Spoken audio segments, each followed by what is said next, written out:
there have been some modifications, but they remained in the 1 to 2%. Without these costly and time-consuming in-field investigations, it would have been a tremendous risk in regard to costs and time to go into these fault zones. I just wanted to show you how important that it is that you, from a proper desk study, over a clear strategic concept on how to carry on, where to carry out field investigation, that you are capable to mitigate the risks that go together with underground construction. Another example, just to give you an insight in how to apply this and how such field results or how such geotechnical reference model could look like, is another example of a tunnel in Austria. It's again a Semmering a base tunnel. I took examples which might be of interest for you here in Nepal. You see a geological map. It's made mostly in sedimentary rock, this base tunnel. I assume your geological and geotechnical maps in Nepal, they look as colorful as these. These look like. You see here, if you look very carefully, this is still the stage, an early preliminary phase. That is an alignment, and another alignment goes here. So the question was here, what is the geological, still on the level of the desk study, what is the right alignment, where are the critical zones?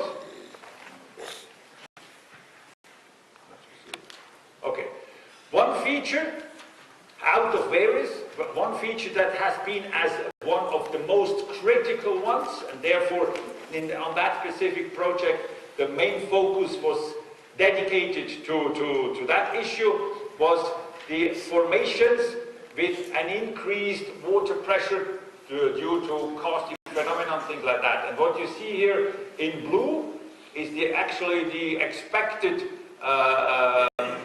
area of this formation, which was seen as critical in regards to water pressure. And you see here, still, as I said, there are various alignments under study, where to cross and how to cross, like it has been the case in the Gotthard base tunnel, the previous picture, and it shows that the crossing of this area, there have been different strategies for the different alignments, and one of the key elements was then to study how is the nature of this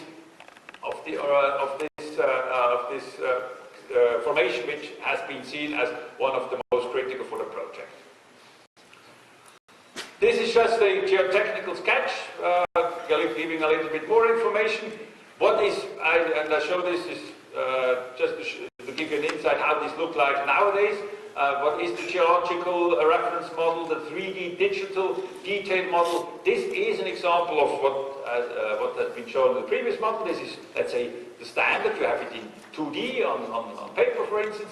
But as I said in the introductory lecture, nowadays we have 3D geological models on computers. This is an example. You still of the same Semmering base tunnel. You see here all the information when it comes to, of course, topography, when it comes to the different geological formation, when it comes to fault zone, when it comes to joints and fissures. Or here, like you see, the fault system along a certain alignment, and this information in a digital form helps you to optimize your alignment.